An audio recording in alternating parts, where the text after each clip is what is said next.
Ini datang dari seseorang yang bertanya mengenai masalah suaminya nggak sholat. Assalamualaikum Ustazah, suami saya nggak sholat, gimana ya cara ngomongnya? Udah berkali-kali saya ngomong tapi nggak didengar. Silakan Ustazah. Bismillahirrahmanirrahim. Alhamdulillahirabbil Allahumma shalli wa sallim ala sayyidina Muhammadin wa ala alihi wa sahbihi ajmain, amma ba'du. Suaminya nggak sholat, gimana ngomongnya? Nggak usah ngomong aja. Karena memang gini nih, kalau istri nggak sholat, suami bisa ikut dapat dosanya.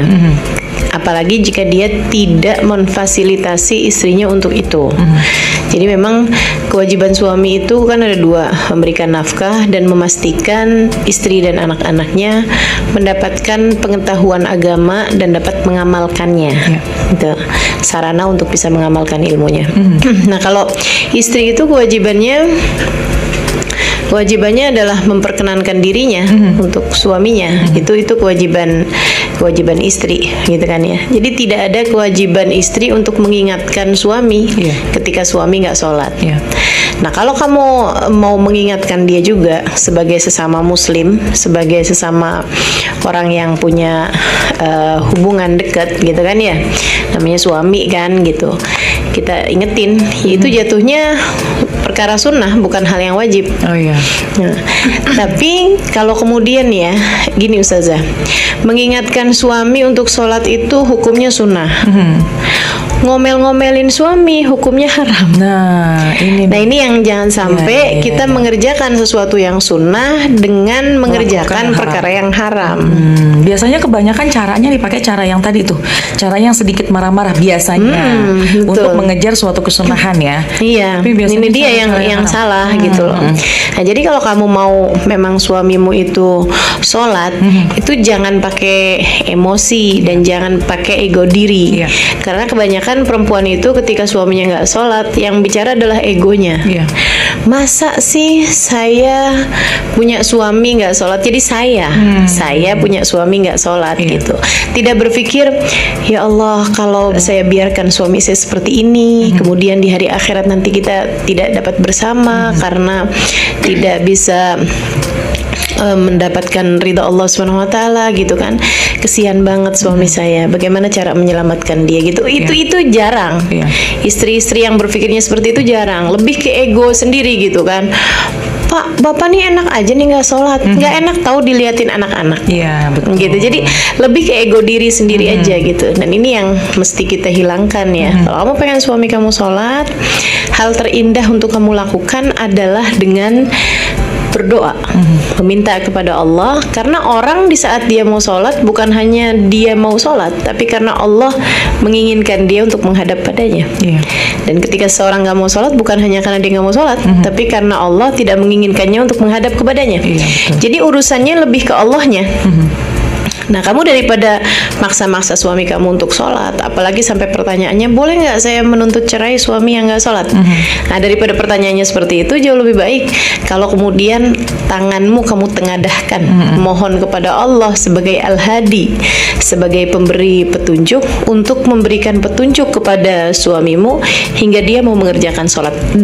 Pun juga dengan catatan, kalau nanti sesudah kamu berdoa, mungkin sampai dengan tahajud kamu bangun, bahkan mungkin kamu berbuat kebaikan-kebaikan dengan niat untuk mendoakan suamimu, sampai kemudian suamimu sholat, jangan kamu kira bahwa karena saya dia sholat.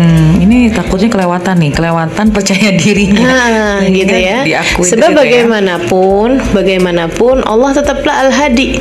Allah lah sang pemberi petunjuk. Jadi tidak ada yang dapat memberi petunjuk kecuali Allah Subhanahu wa taala. Kamu berdoa, kamu minta kepada Allah Subhanahu wa taala, itu satu. Dan hal kedua yang harus kamu lakukan sebagai seorang istri mengenai suamimu yang tidak sholat ini ya, sambil tetap ingat bahwa suami nggak sholat tuh kamu nggak ikut-ikut dosanya. tapi kamu marah-marah, kamu dosa. Iya, Kan gitu kan? Sambil seperti itu, kamu mencontohkan. Maksudnya gini, mencontohkan bahwa orang tuh kalau sholat itu menyenangkan, gitu. Iya. Nah, yang sering terjadi kan kayak gitu.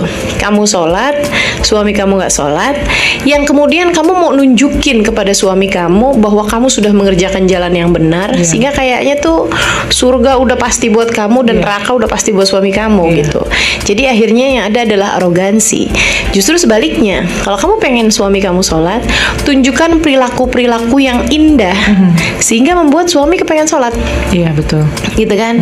Ngelihat istrinya dalam keadaan apapun ceria aja, mau dikasih duit nggak dikasih duit, seneng aja nih. Ini jangan-jangan dampak dari Dampak dari sholat nih sholat. gitu. Iya, betul. Dari kesenangan dia sholat nih. Kok kayaknya lagi ada sakit nggak sakit, kayaknya bawaan enak aja gitu kan. Benar. Sementara saya kok susah banget nih, hati saya kering, hati saya hampa. Nih jangan-jangan karena memang hati saya tidak tersentuh dengan sholat. Iya, betul. Gitu Dan kan? biasanya hal itu lebih mudah masuk kepada suami biasanya Betul, ya.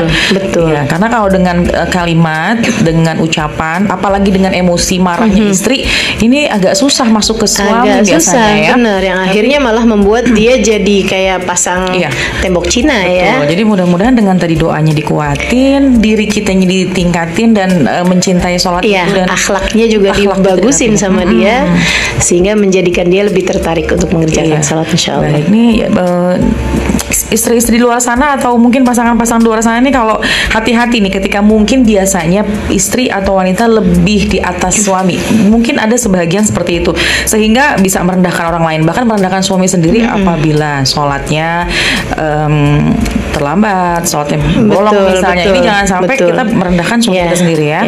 Ya, mudah-mudahan lah kita semuanya dikasih penuh hidayah dari Allah Subhanahu wa taala. Amin ya rabbal alamin.